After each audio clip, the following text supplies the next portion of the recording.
শ্রী চৈতন্য ভাগবত মধ্যখণ্ড ২২ অধ্যায়ের সারসংক্ষেপ।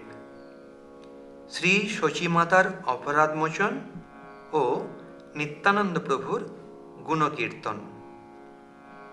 এই অধ্যায়ে বর্ণিত হয়েছে যে অন্যান্য দিনের মতো সেই দিনও মহাপ্রভু শ্রীবাস অঙ্গনে বিষ্ণু সিংহাসনে বসে সকলকে অভীষ্ট বর প্রদান করলেন। শ্রীবাস ঠাকুরের নেতৃত্বে সমস্ত বৈষ্ণবগণ শচীমাতার কৃষ্ণপ্রেম লাভের জন্য প্রার্থনা করলেন। মহাপ্রভু জানালেন, জননীর অদ্বৈত আচার্য প্রভুর নিকটে অপরাধ আছে, তিনি যদি ক্ষমা করেন তাহলে মাতা কৃষ্ণ প্রেম লাভ করবে। ভক্তগণ অদ্বৈত আচার্যের নিকটে গিয়ে শচীমাতার অপরাধ মোচনের প্রস্তাব জানালেন। তা শ্রবণ করে অদ্বৈত আচার্য প্রভু শচীমাতার গুণগান করতে করতে আবিষ্ট হলেন। সেই সুযোগে শচীমাতা অদ্বৈত আচার্যের চরণধূলি মস্তকে ধারণ করলেন এবং সাথে সাথে কৃষ্ণ প্রেমে আবিষ্ট হলেন।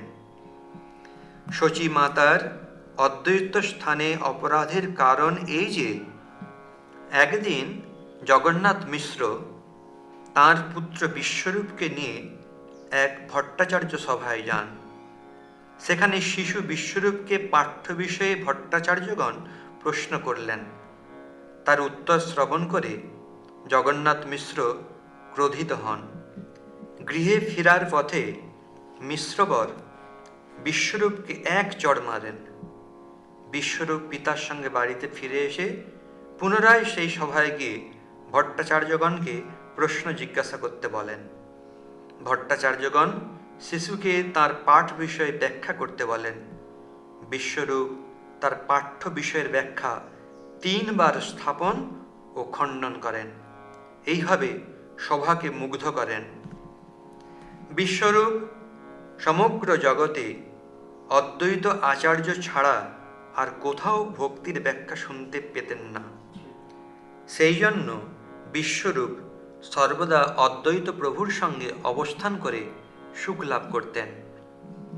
একদিন বিশ্বম্ভর জননীর আদেশ অনুসারে জ্যেষ্ঠ ভ্রাতাকে আহারের জন্য আহ্বান করতে অদ্বৈত সভায় গমন করলে শ্রী অদ্বৈত প্রভু তাকে দর্শন করে পরম মোহিত হয়ে তাকে চিনতে পারলেন এবং সকল বৈষ্ণবী শিশু বিশ্বম্ভরের রূপে পরম আকৃষ্ট হলেন। কালক্রমে বিশ্বরূপ সন্ন্যাস গ্রহণ করে সংসার ত্যাগ করলেন।